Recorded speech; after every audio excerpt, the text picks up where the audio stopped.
So let's continue with the second part of the last lesson. Uh, okay. While I was thinking of all this, I heard my name called, and it was my turn to recite. So you see, M. Hamel, after giving them the sad news, he started teaching them. So he started teaching by asking students questions about participles. So the first question he asked, uh, he put it to Franz. So he called his name, Franz, stand up and answer this question on participles. What would I not have given to be able to say that dreadful rule for the participle all through, very loud and clear and without one mistake. So you see, but Franz could not answer that question.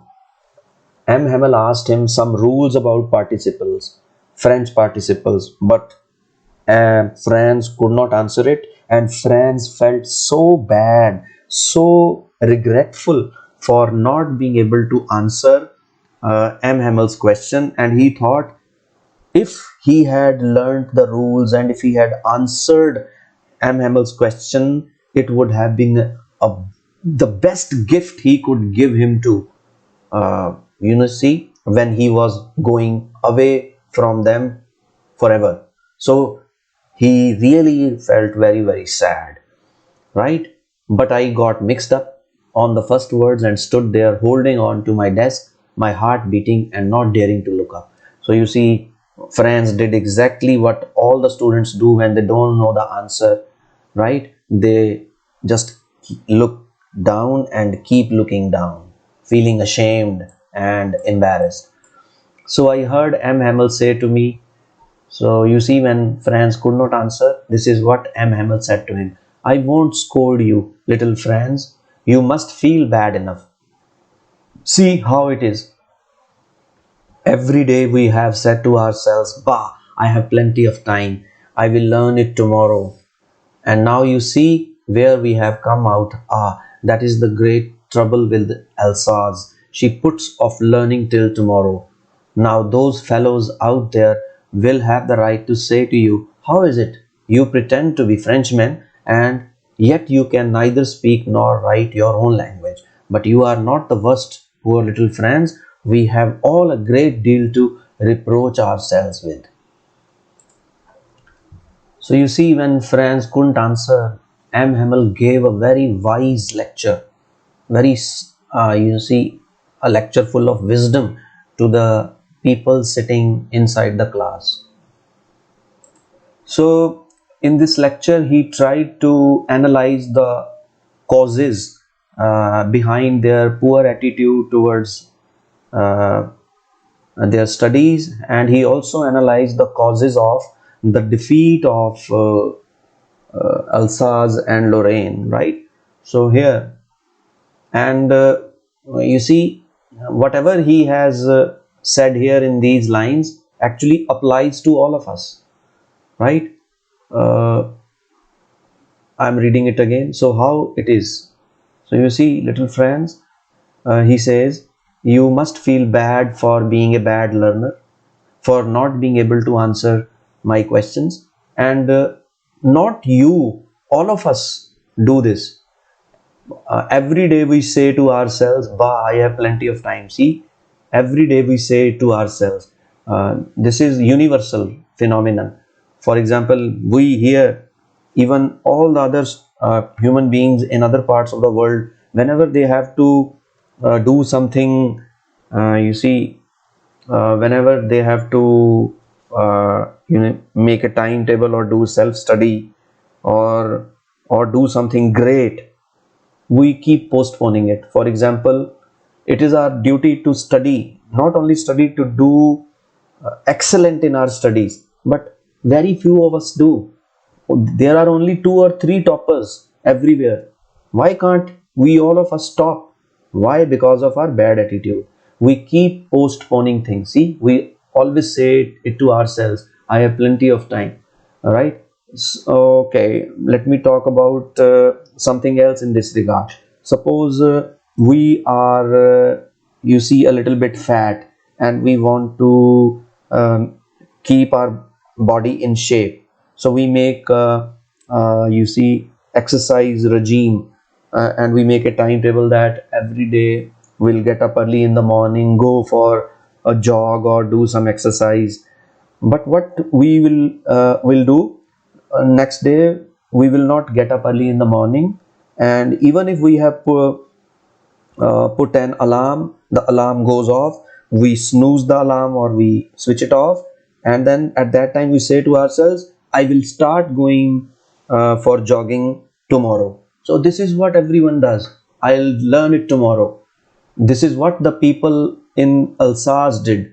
So they said to themselves, we will learn our French tomorrow. And you see, and now you see where we have come out, right? And this is the great trouble with the Alsace. And I would say here, this is not the trouble with the Alsace. This is trouble with all the people, especially people living in developing countries.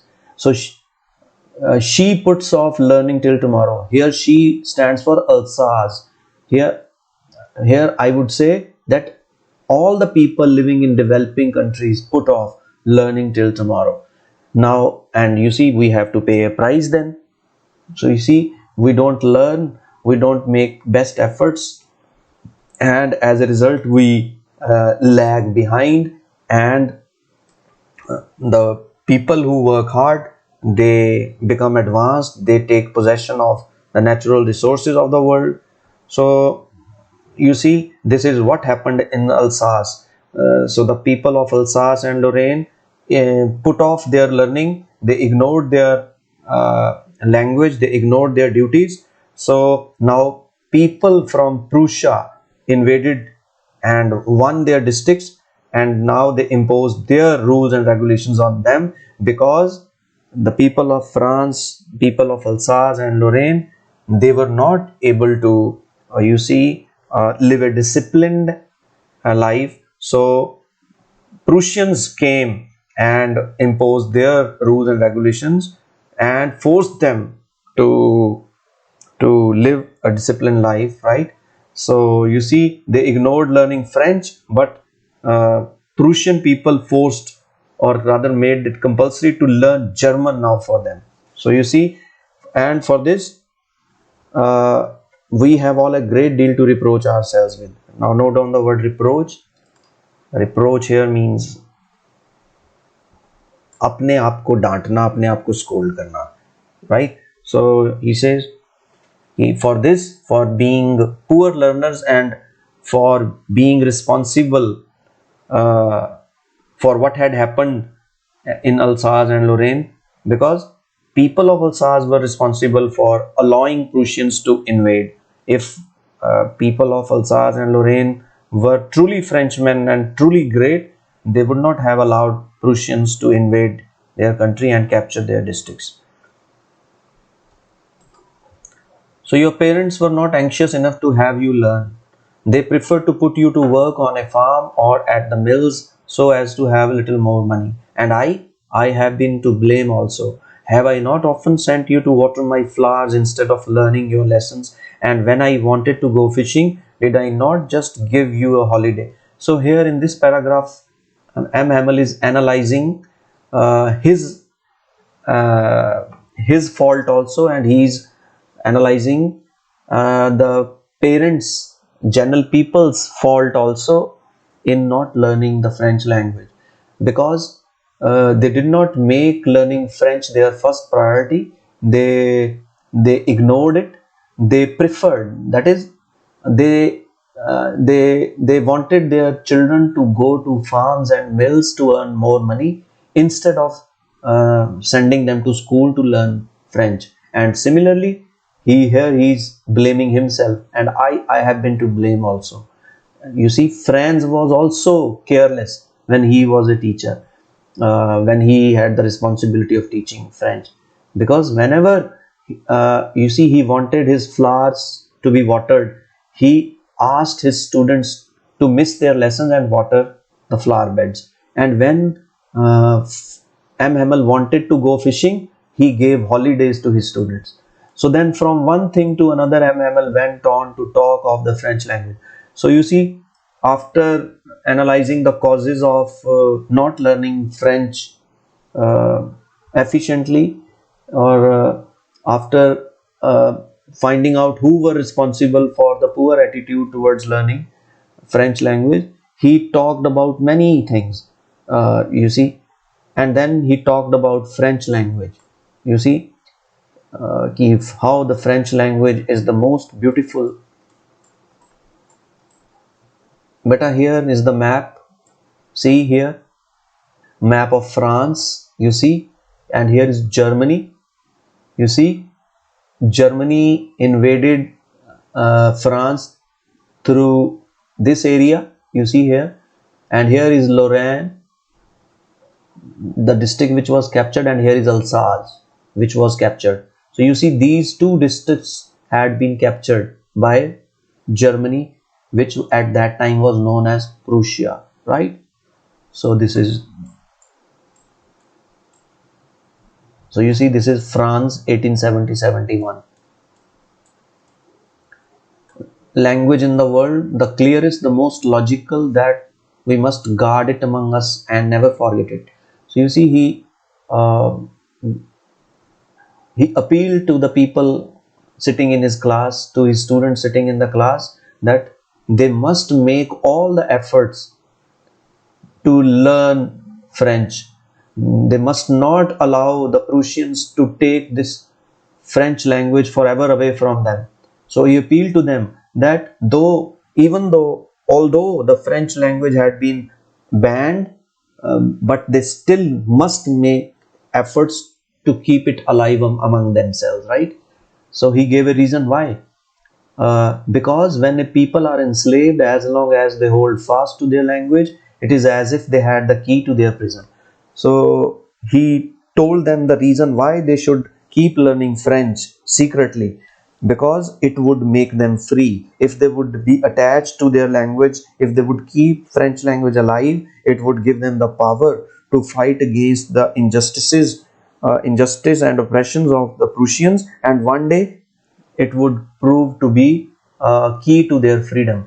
So this is better. I would like to remind you here that in India the same thing had happened when the British were you see, ruling us.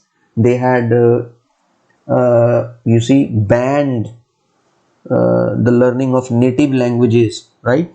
However, our freedom fighters you see, kept the native languages alive, and they kept printing their secret newspapers and circulating them among the people, and this kept them, you see, close to their culture, and finally they managed to win freedom from the British. So I was amazed. Sorry, just I missed this line. Then he opened a grammar and read us our lesson. So after giving them this general lecture, after telling them how beautiful French language was, and after making an appeal to them never to give up learning French, he started teaching them. First he taught them grammar lesson, and then you see, one strange thing Franz observed. I was amazed to see how well I understood. Franz understood each and everything that Emil taught that day. लेकिन और दूसरे दिनों में, normal days में, friends क्योंकि ध्यान नहीं देता था तो उसको ग्रामर वगैरह समझ नहीं आती थी. So all he said seemed so easy I think to that I had never listened so carefully. उस दिन उसको सब कुछ आसान लग रहा था. क्यों? क्योंकि वो केयरफुली सुन रहा था सब कुछ.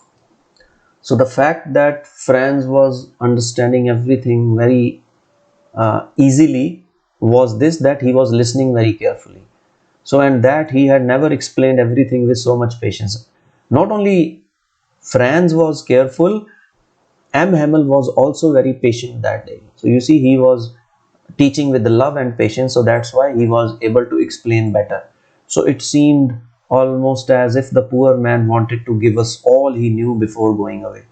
And Franz also noticed that M. Hamel wanted to teach everything he could to his students that day. But unfortunately, we can't teach everything just within a few hours.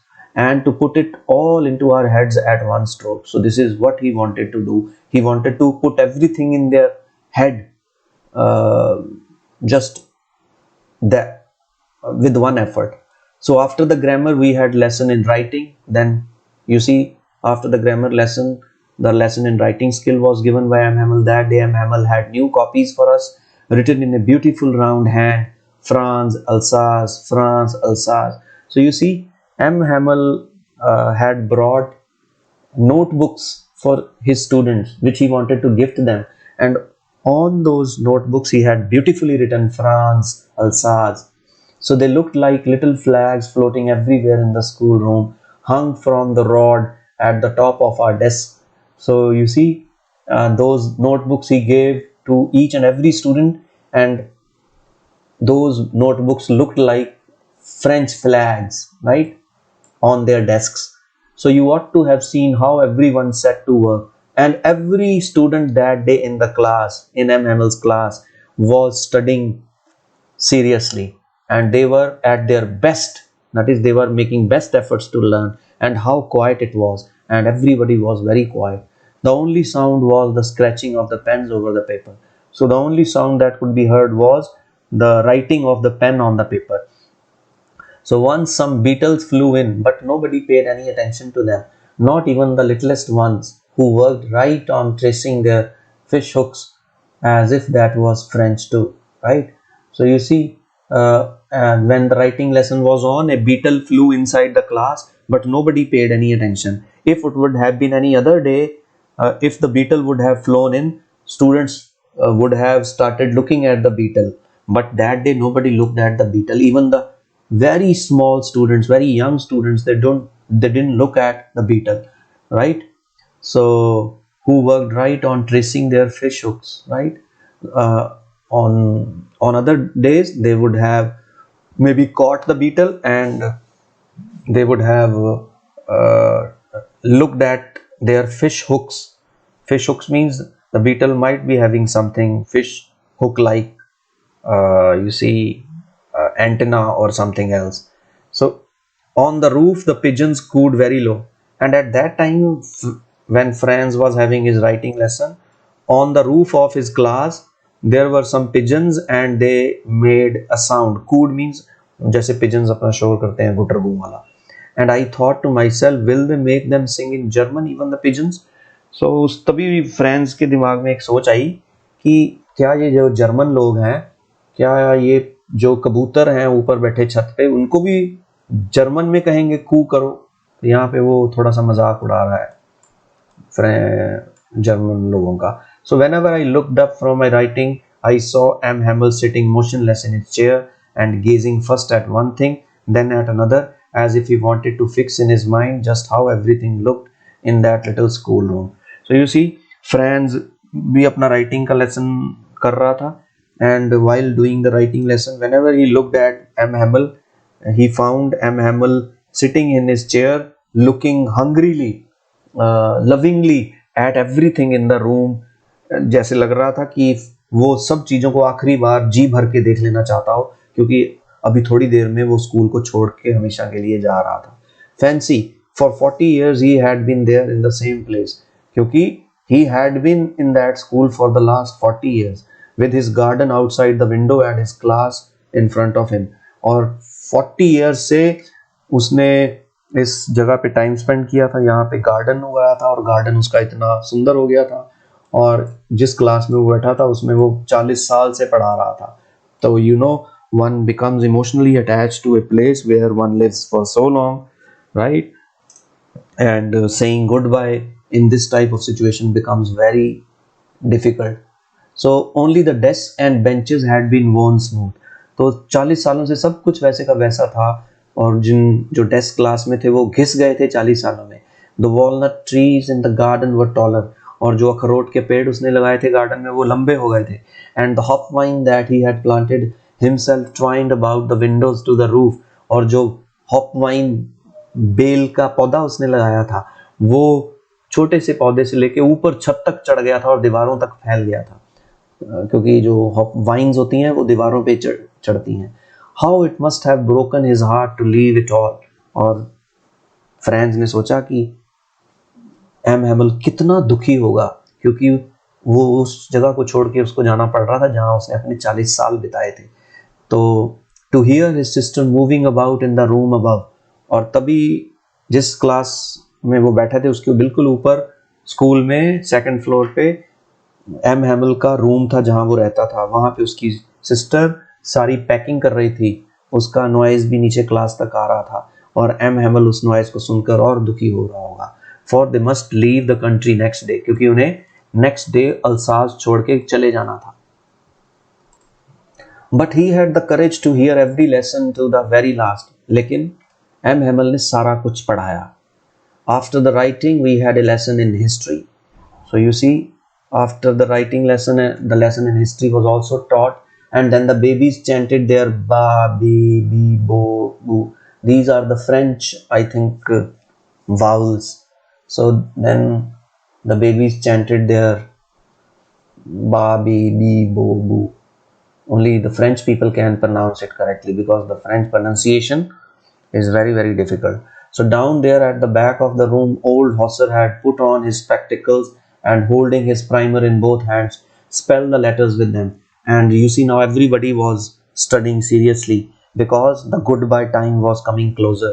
So everybody was becoming emotional. Even old Hosser had started, you see, doing the exercise or reading out the alphabet, French alphabet, from the primer he had brought. So you could see that he too was crying. So you see, everybody in the room was crying. He was also crying, though he was very old. So his voice trembled with emotion, and it was so funny to hear him that we all wanted to laugh and cry. So when he was reciting the French alphabet, he was crying also, and as a result he made funny sounds which wanted to you see, make everybody laugh and cry. How well I remember it, that last lesson. So that these things happened in the last lesson. So at that time something happened. What? All at once the church clock struck 12, and at that time 12 clock of afternoon struck in the clock tower. Then the Angelus. So Angelus is a bit a kind of prayer which is done at Roman Catholic churches. So at the same moment, the trumpets of the Prussians returning from drill sounded under our windows. And at that time, Prussian soldiers who were drilling in the morning, they ended their drill by sounding the trumpets. Trumpets mean वो जो बाजी से बजाते हैं. So M. Hamel stood up. It means the school was over now. और M. Hamel एकदम से खड़ा हो गया, very pale, in his chair, right? I never saw him look so tall. और वो अपनी बेचारा चेयर के पास खड़ा हो गया, और जब एम फ्रेंड्स ने उसकी तरफ देखा तो वो बहुत लंबा लग रहा था. नॉट कि उसका कद बड़ा हो गया था, he was looking very great. तो this is what M Hamel said.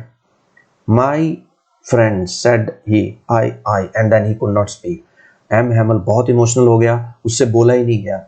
तो वो but something choked him mean उससे बोला नहीं गया. ही कुड नॉट गो ऑन, वो बोल ही नहीं सका.